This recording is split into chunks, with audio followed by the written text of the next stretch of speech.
Hello guys, it's Sean here doing another Beyblade unboxing. This time we have TyrannoBeat 4-70Q. So this is the newest release.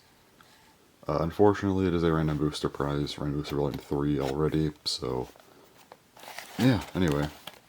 There's the back of the box, and let's just go ahead and get this opened up. Of course, this is a confirmed pull. I never buy random pulls. That is a waste of money, so yeah, anyway, let me get this out. So yeah, you can see confirmed pull, and then I'll just go ahead and cut the video to get all this out so we're not here for an extra 2 minutes. Alright, everything out of the bags now. We'll start with the least interesting part, which is probably 470. Now, one thing to note, this entire bay is all new. This is our first random booster prize bay with entirely new parts, which is pretty cool. The other two have had reused ratchets. So we do have 470 here, which is cool. I mean, 4-sided ratchets aren't the best, but it's something new, and of course at the 70 height, which is the unique part here. So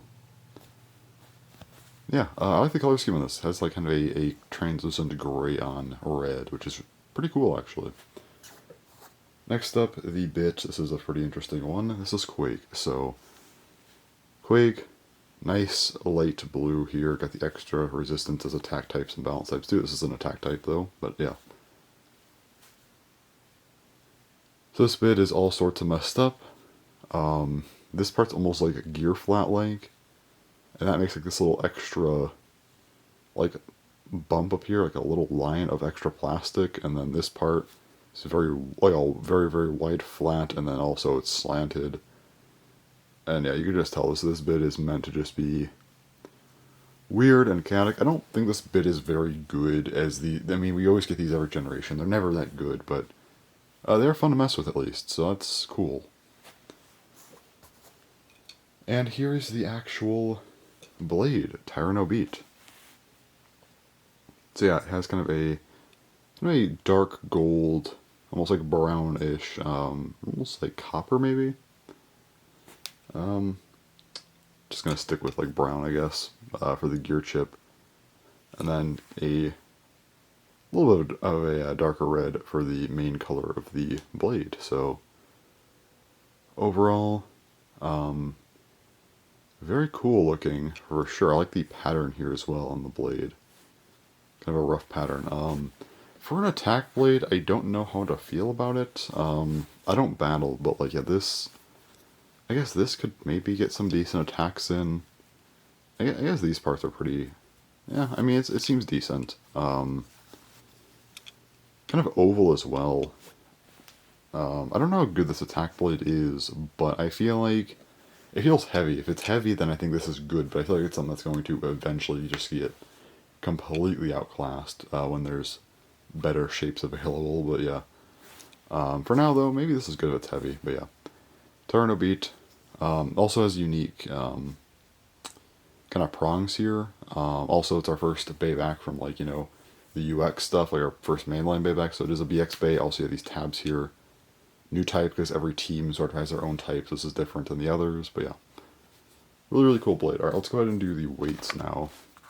So I am curious about that blade. So we'll start off with the, I guess, 470 ratchet, which is 6.41, nothing too weird about that. Quake, 2.19, pretty normal. And TyrannoBeat. Yeah, okay, yeah, 36.86. That is a very heavy blade. Not quite like Phoenix Wing or Cobalt Drake levels, but it is still quite heavy. And then the whole bay put together here is, yeah, 45.47, which is pretty solid. Alright, so that's a decently heavy bay. So yeah, I guess we can go ahead and put this thing together now. Nothing else to really say about the bay itself, so let's go ahead and do that. Okay, so it is TyrannoBeat 470 Quake. So I actually like the color scheme on this thing a lot, by the way. I mean, the brown and red, interesting color scheme, which I can always appreciate some interesting color schemes. You know, got the red, a little bit of gray in here, which works nicely, and then the blue. So I actually like when they do this. It depends on the color schemes though, but when they choose kind of a striking color for the bit, I mean, if it matches too, that could be nice. But when they choose something like this, where it's very striking, it's very different. It depends on how they do it for me. I know something like Wyverndale I didn't like because the yellow, I feel like it was almost too close to green. Like if you look at like a color wheel, it's pretty close, and I feel like it was striking, but not in a good way. This, I think, is, you know, red and blue. I mean, obviously, those are pretty far from each other, so I think this works very well, personally.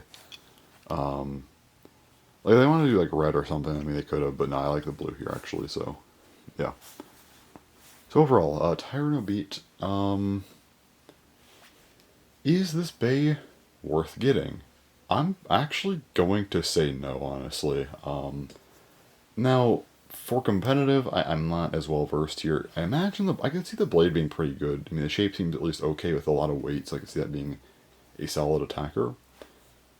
But I can't see Quake being good. I mean, we already know 4-set ratchets aren't good. I don't see 470 being any good either. So, I mean, even if the blade's good, I doubt the blade's gonna be better than like Phoenix Wing or something. So I don't imagine it's gonna be worth getting in that case. And yeah, just to mess around with. I guess it's fun to mess around with. So I guess maybe I could recommend it for that. But I'd probably just recommend another bay. Just get the Quake bit, honestly, from like a different pull, because random booster prizes are unfortunately expensive. So yeah, I'd recommend trying to maybe get the Quake bit at least, just if you want to mess around with. But outside of that, probably not worth getting all this for. Unless if you're a collector, then yeah. I mean, like me, I'm gonna get it, of course. But battle-wise, competitive-wise, I'm not, again, not as well versed, but I don't imagine this is going to be worth, you know, like the however much you got to pay for it. Maybe I'm wrong, but I don't imagine I am. I mean, it could be very good, but I don't think it'll be like Phoenix Wing or something. But unless I'm wrong, maybe. But yeah, just playability-wise, probably just get Quake, just for fun, if you really want Quake. But this thing, I know resellers are unfortunately gonna scalp this thing quite heavily, probably, so yeah. Aside from that, though, TyrannoBeat, I don't have much to say about it, just kind of a chaotic, cool bay that I like. Decent bit. It's not like the craziest bay. It feels a little bit bland, honestly, outside of Quake, if I'm being honest, but it's still a nice bay. Yeah, I don't have as much to say about this bay as some others, but it is what it is. Happens sometimes, again, with Beyblade X. Sometimes these bays just aren't overly dynamic, and that's all there is to it, so yeah. So, thanks for watching, and bye-bye.